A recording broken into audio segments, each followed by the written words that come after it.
Bismillahirrahmanirrahim. Assalamu alaikum.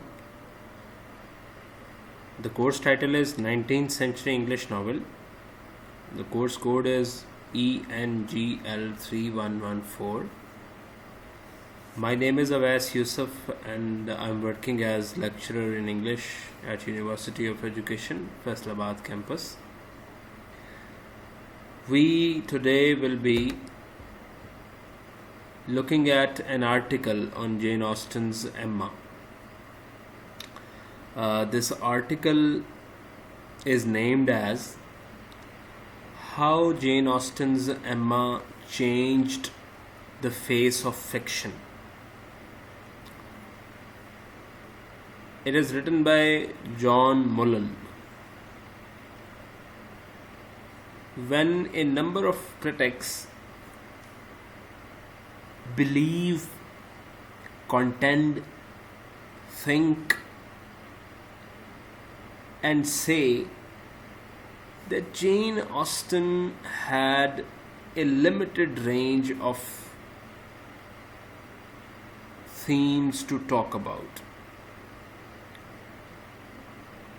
They brand her, call her, name her, title her with this charge. A critic goes as far as saying that Austen only had a few families in a countryside setting, and there were marriages happening.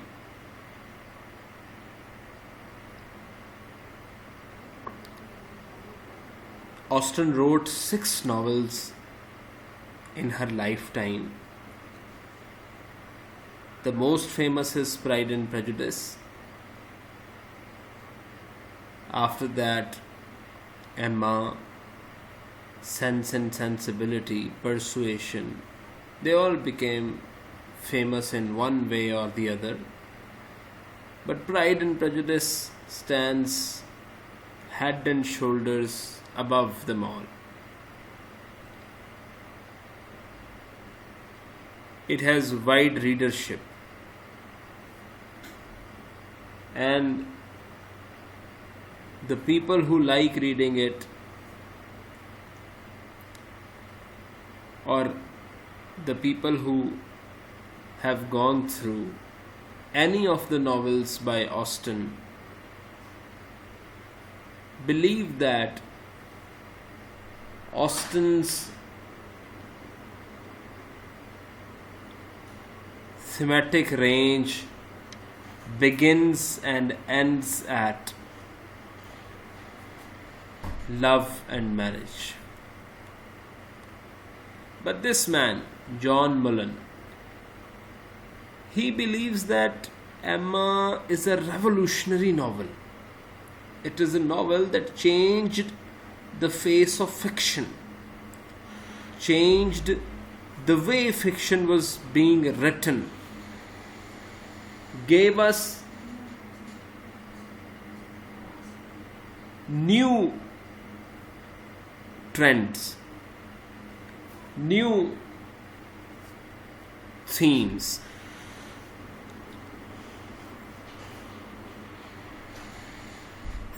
Mullen believes that Austen's Emma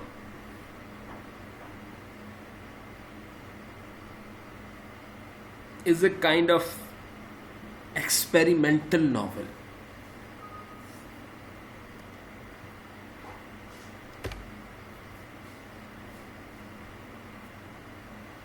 He believes that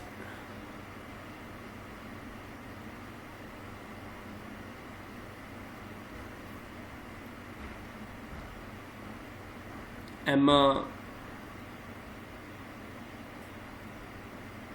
is not merely about love and marriage, or Jane Austen is not a novelist that has a limited range.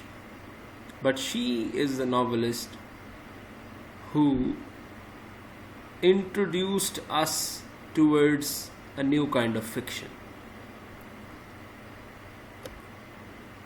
So this man Mullen, he is a professor of English at University College London, UCL. And in this article, he looked at Jane Austen from a very different and new perspective, and Emma as a novel which changed the face of English fiction. English fiction started with Fielding, Smollett, and the people like them. Samuel Richardson was there with his Pamela.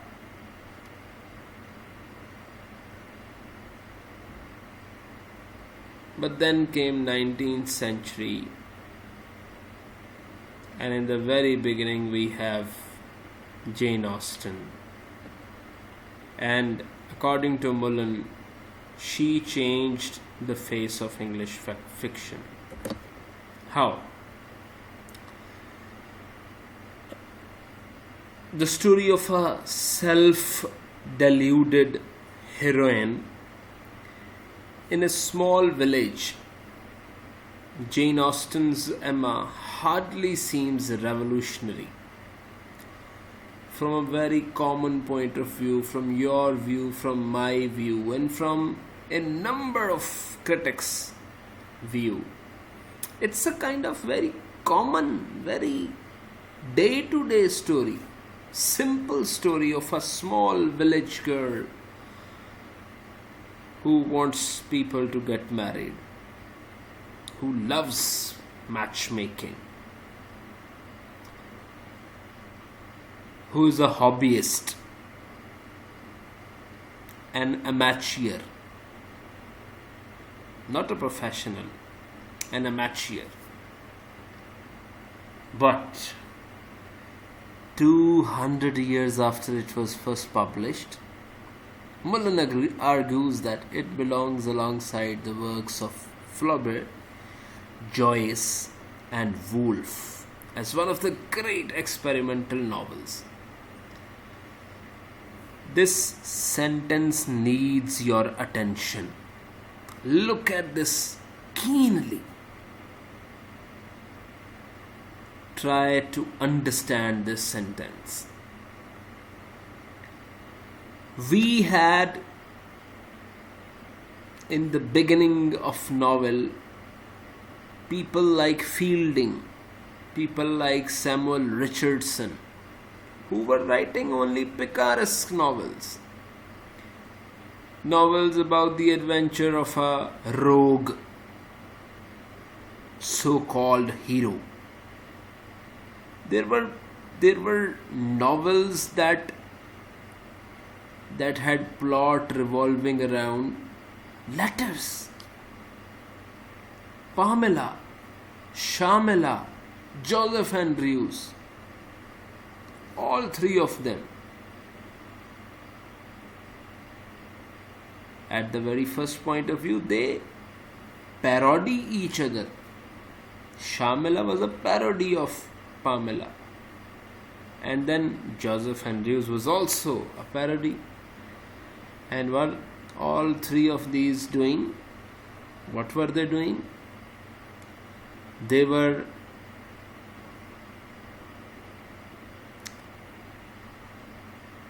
moving around letters, moving around the adventures of the protagonist. Chastity of the protagonist.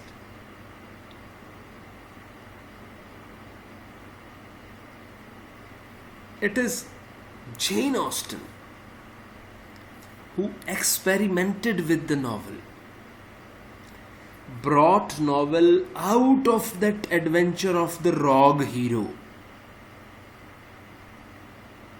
Just like Joyce. What did Joyce do?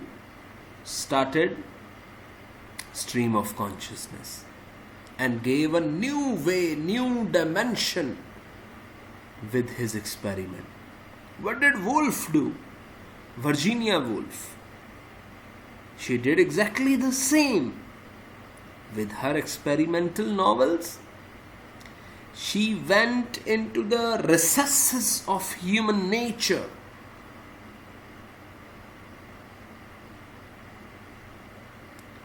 And just like these two great novelists,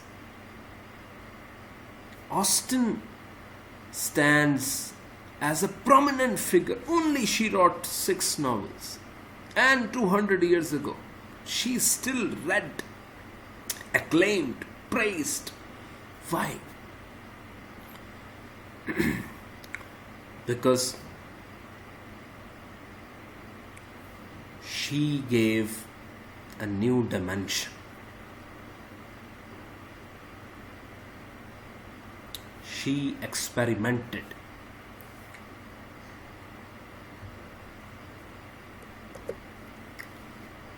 So in January 1814,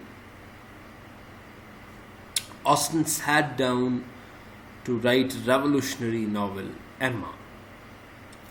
The book she composed over the next year was to change the shape of what is possible in fiction. What is possible in fiction? Before her, in 1700s, late 18th century, we had fiction that gave us only the possibility of the adventures of the hero. Nothing more, nothing less. She wrote a novel in 1814 that gave us a possibility to do something more than that in fiction.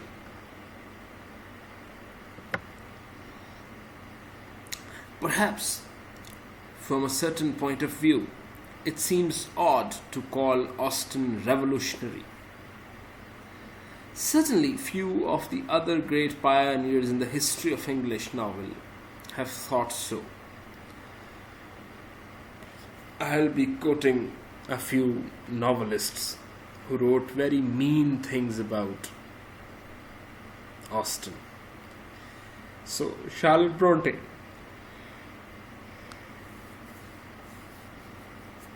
She found only neat borders and elegant confinement in her fiction. Confinement. They thought that she was confined to love and marriage, where she is not. She exactly is not confined. She is actually breaking confinements.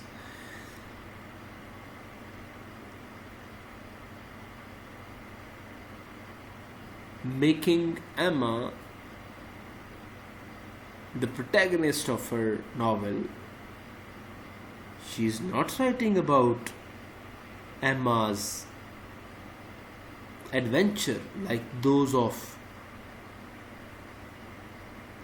Pamela or Shamila.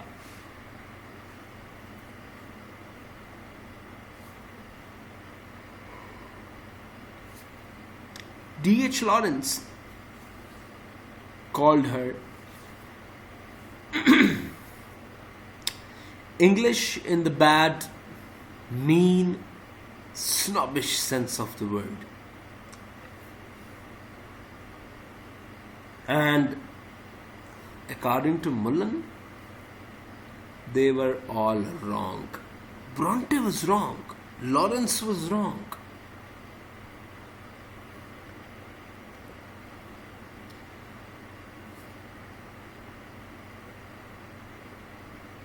Talking about other writers, so many thought her limited to the small world. This word limited, it is used in abundance about Jane Austen. People, all of them, whether they were readers, whether they were critics, whether they were publishers that came later, all branded her titled her with this limited scope. They thought her limited to the small world and small concerns of her characters. Some of the great modernists were perplexed. What is all about? Jane Austen, Joseph Conrad asked H.G. Wells. What is there in her? What is all about? I dislike Jane, could never see anything in Pride and Prejudice. Vladimir Nabokov told the critic Edmund Wilson. See how disdainful they are about Austen, without realizing that she is trying to break the stereotypes.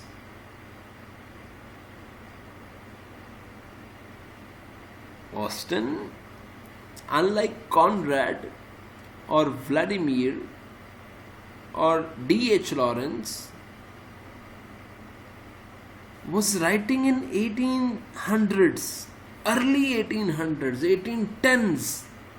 She was not an authoress of 20th century or 21st century. How could you expect something out of the box?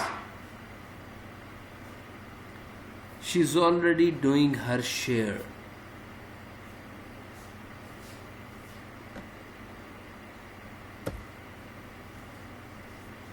So Austen left behind no artistic manifesto, no account of her narrative methods beyond a few playful remarks.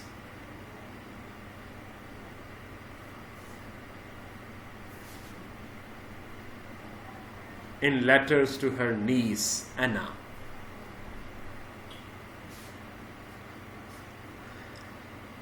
This has made it easy for novelists and critics to follow Henry James's idea of her as instinctive and charming. Look at the words, instinctive and charming. They brand her as a sparrow, little, though cute but little. For signal examples of what composition, distribution, arrangement can do, of how they intensify the life of a work of art, we have to go elsewhere. She hardly knew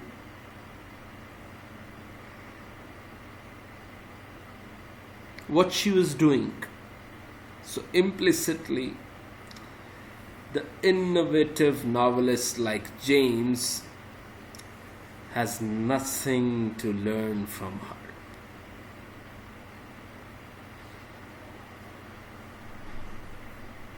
So they kind of brand her as somebody who was a fixture, who remained in his territory, didn't go out and didn't learn the life. There have been scattered exceptions. There were people who wrote nicely of Austen, but they were scattered exceptions. The year after he published More Pricks Than Kicks, the young Samuel Beckett told his friend Thomas McGreevy, "Now I am reading The Divine Jane. I think she has much to teach me." But these praises, they were few and far between. They rarely came.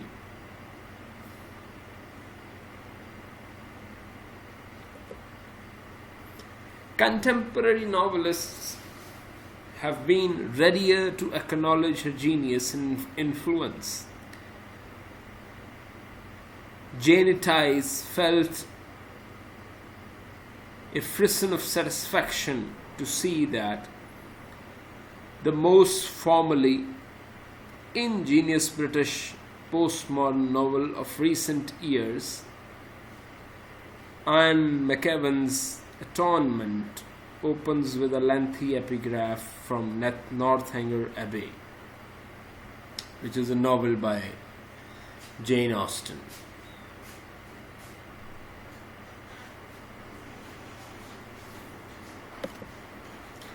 McEwan alerts the reader to the fact that his own novel learns its tricks about a character who turns fictional imaginings into disastrous fact. From the genteel and supposedly conservative Austen. If we look at the characters Austen creates, they are round characters, they are block characters, they are every kind of characters, and the plot, they are well built, nothing wrong with them. Emma, published 200 years ago this month, was revolutionary, not because of its subject matter. Austen's jesting description to Anna of the perfect subject for a novel, 3 or 4 families in a country village, fits it well. Austen herself says that her concern is 3 or 4 families in a country village. That's all. She herself accepts the claims of people, the charges of people. She doesn't fight back. She does never say that she had so much else to say. She accepts the charge that she only had concern with 3 or 4 families in a country village, and there are marriages happening, love affairs happening. But one needs to admit that she brought novel fiction storytelling out of that traditionally rogue and adventure stories of Fielding and the like. So it was certainly not revolutionary because of any intellectual or political content. Pay attention. This line needs attention. The novels by Austen, and especially Emma, it might not trigger intellectual or political insight, but it was revolutionary in its form and technique. It is no more at all a novel where you find somebody traveling. It is no more a novel in which you find somebody writing letters to one's sister or brother. Its heroine is a self-deluded young woman with the leisure and power to meddle in the lives of her neighbors.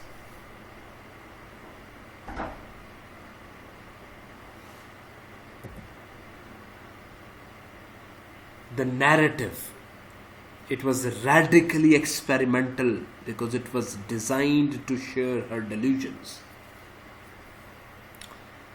The novel bent narration through the distorting lens of its protagonist's mind.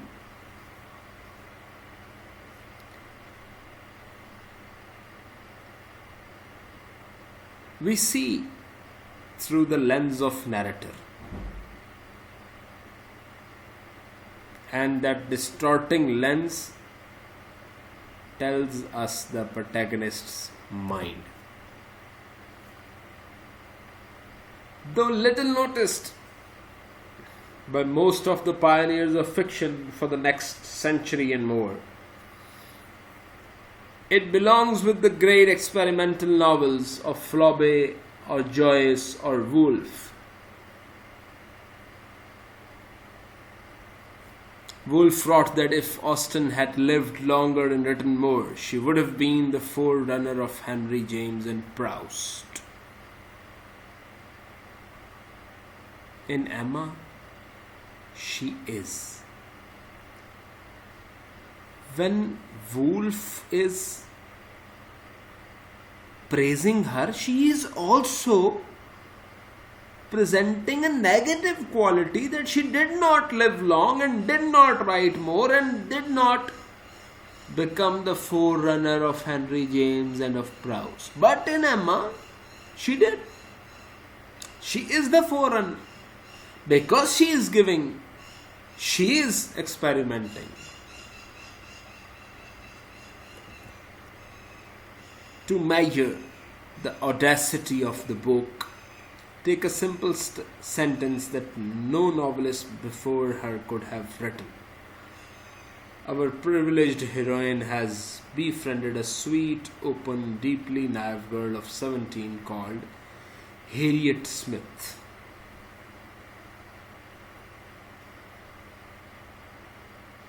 Privileged heroine has befriended a sweet, open, deeply naive girl of 17 called Harriet Smith. Do you expect this sentence from Henry Fielding or from Richardson?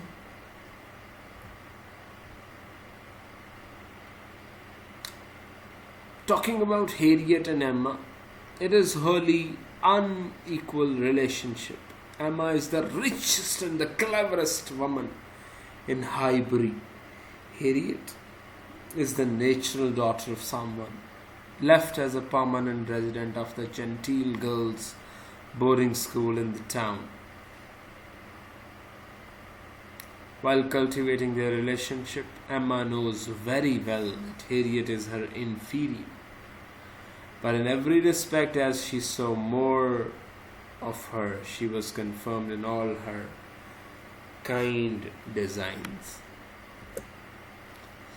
The sentence is in the third person, yet we are not exactly being told something by the author.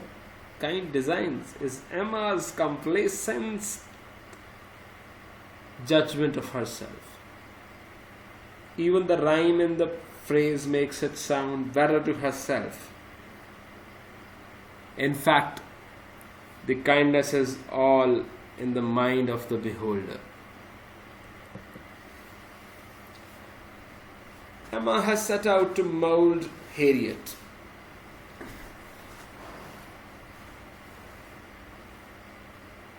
Emma's former companion,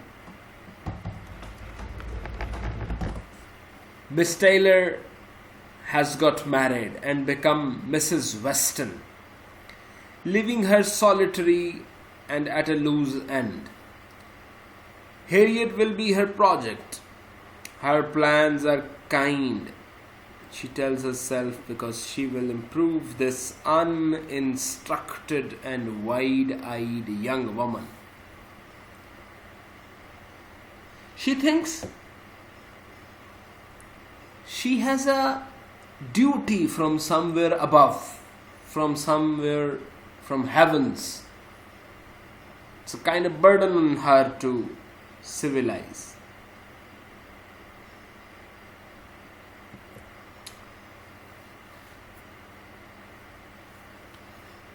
We should be able to hear, however, that her designs are utterly self-serving. Soon she is persuading Harriet to refuse a marriage proposal from a farmer who loves her, and beguiling her with the wholly illusionary prospect of marriage to the smooth young vicar, Mr. Auten.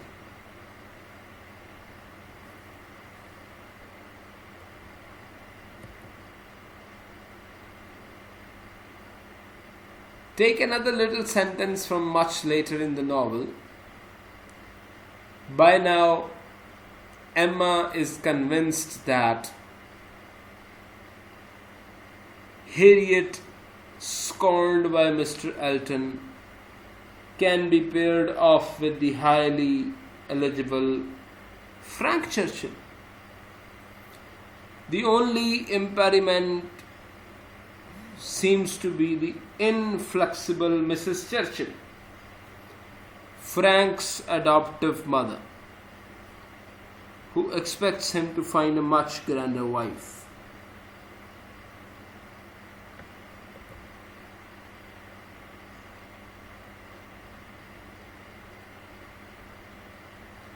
The news arrives of Mrs. Churchill's sudden death. Emma meets Harriet, who has also heard.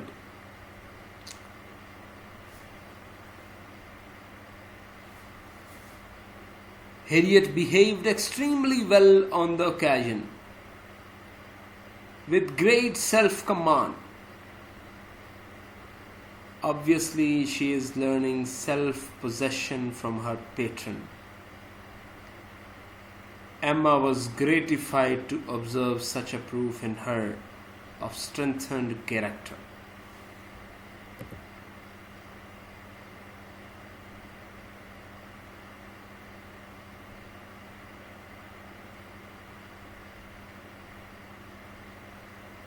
Except that this is all twaddle. Harriet doesn't give a fig for Frank and never has. Emma has elaborately deluded herself again. The narration follows the path of Emma's errors. Indeed, the first-time reader will sometimes follow this path too, and then share the heroine's surprise when the truth rushes upon her. Yet it is still a third-person narrative. Emma is not telling her own story. We both share her judgments and watch her making them. So Austen was the first novelist to manage this alchemy. She was perfecting a technique that she had begun developing in her first published novel, Sense and Sensibility. This alchemy, this technique, this amalgamation, it was tried by Austen for the first time.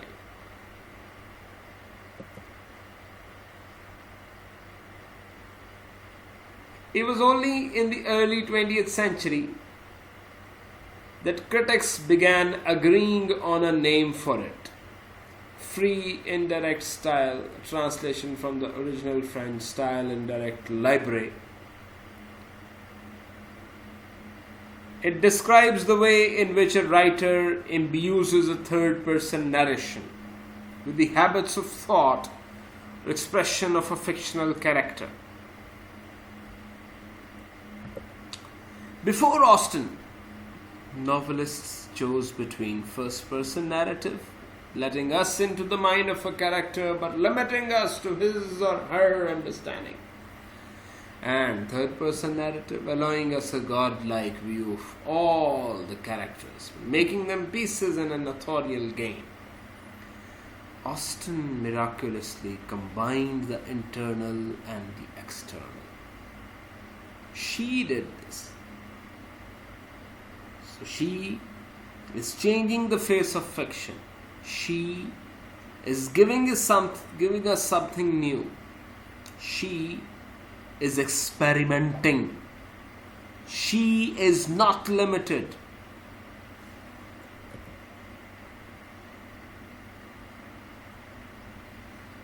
Scholars have ranked through the fiction of predecessors and contemporaries such as Fanny Burney, Maria Edgeworth, and found a few flickerings of this technique, but nothing more. In our own time, novelists use it almost as second nature. Without necessarily giving it a name or thinking that they have learned it from somewhere. Yet, though its pioneer, Austen used it with an assurance that has never been surpassed. David Lodge has observed how odd James's condensation is, given that he came to specialize in the very technique Austen had pioneered. Telling the story through the consciousness of characters whose understanding of events is partial, mistaken, deceived, or self-deceived.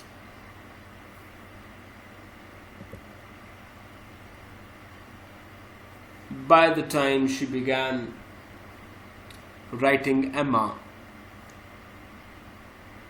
Austen was no longer responding to other novelists. He was in new territory, in dialogue with her own earlier novels. She had been steeped in the fiction of the 18th and early 19th century. And in her earliest work, she wrote against the novels of sensibility or the gothic fiction that she knew so well. She wrote against that. But in the creative furore that saw her complete her last 4 novels in 5 years, she left the conventions of existing fiction behind. She began work on Emma before she had even received the proofs of Mansfield Park. That novel's heroine, Fanny Price, was reticent, self-abnegating, powerless, and often silent. As if in response to her own experiment, she now created a heroine who is assertive, dominant, all too powerful. Emma and Fanny Price are 2 different people. Emma is assertive, dominant, powerful. Emma Woodhouse thrusts herself forward in the novel's title and its very first sentence.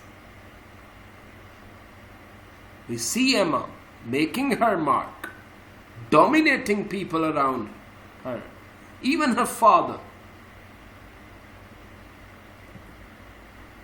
Her viewpoint is so dominant that it takes several readings before you realize how subtly we are invited to imagine how Emma looks to some of the other characters. How Mr. Auten imagines that she is egging him on to response to her. I think your manners to him. Encouraging, warns Mr. John Knightley. To no avail. It doesn't have any benefit in the end. How Jane Fairfax dreads her inquisitiveness and hates her monopolizing of Frank Churchill. How the Martin family must regard her as the heartless snob who has torn Harriet away from the man who loves her. All this is intimated through Emma's own glimmerings of insight, which she duly crushes. Austen's narrative enacts her heroine's victories over her own better self.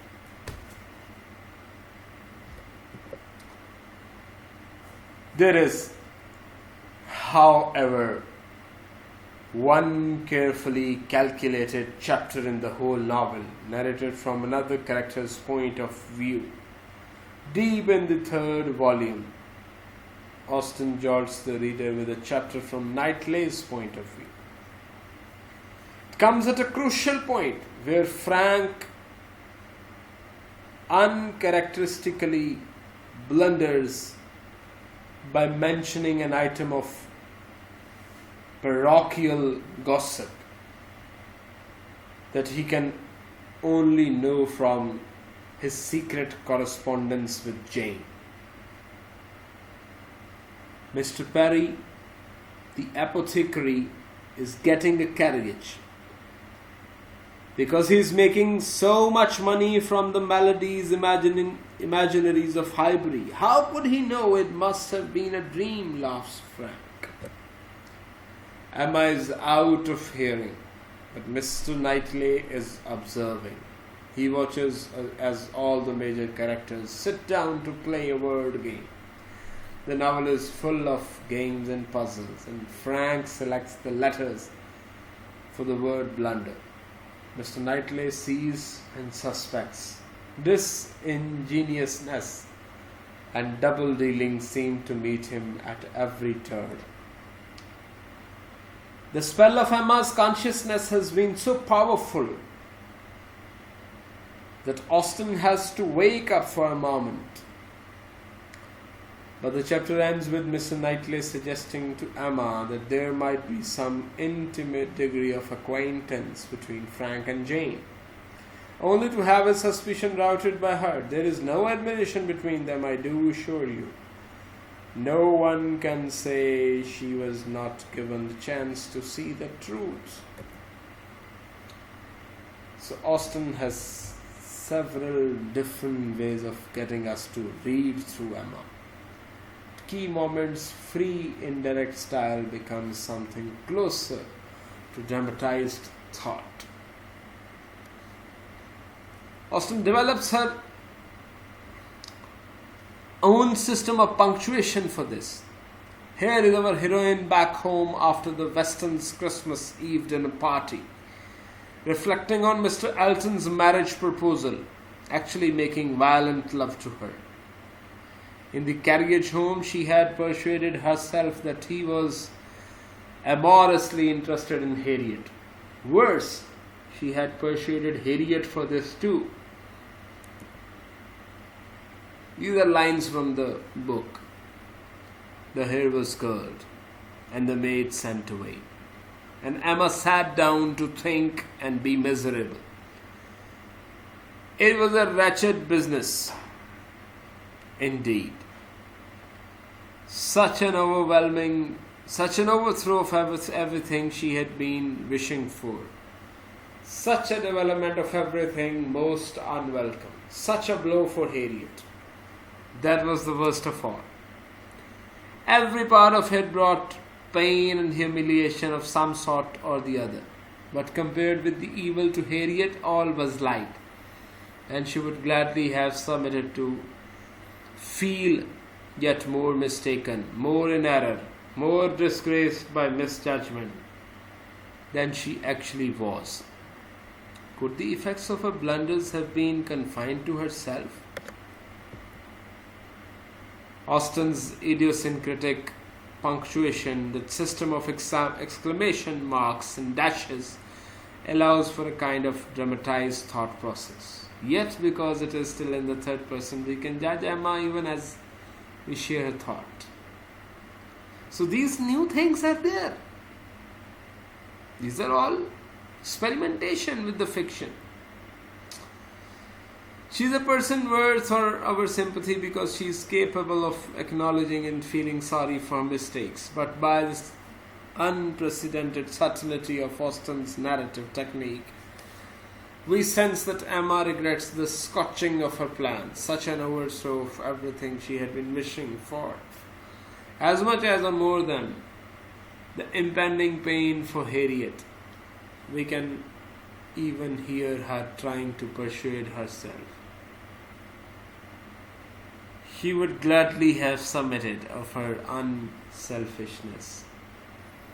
Emma heartily listens to her prosing, and there have been readers who have likewise skipped the details of her speech. But one of Austen's tricks to embed many a clue as to the real ruses of other characters in the unconscious outpourings of this much ignored old maid. "What is before me I see," she says, typically declaring herself incapable of perceiving what is indirect or implicit. But what she says is truer than what anyone hears. She is the reliable witness to what is really going on. Even the passage above offers clues as to what Frank is really up to. If this is detective story, then Miss Bates is a foolish bit part player offering the apparently trivial testimony that is dangerously ignored. So none of Austen's novel is as full of tricks as Emma, and many of them are carefully concealed to reward the reader. I remember the moment after many readings over the years when I finally saw what she was doing with Mr. Perry, the apothecary. Everyone is always quoting him, especially Emma's valetudinarian father, Mr. Woodhouse, as Perry says. This is just what Perry said, my dear, but Perry had many doubts about the sea doing her any good.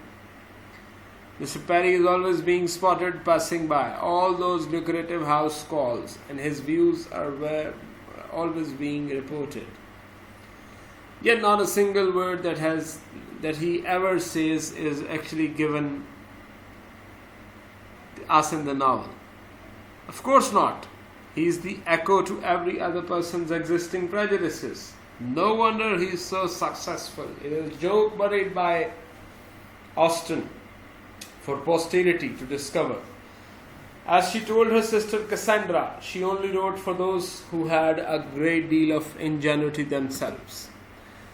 So as a conclusion, we might say that Emma is a revolutionary experimental novel which gives us a new way to write fiction, and Austen somehow tried to change the way fiction was written back in late 1700s. These are some of the references. Thank you very much.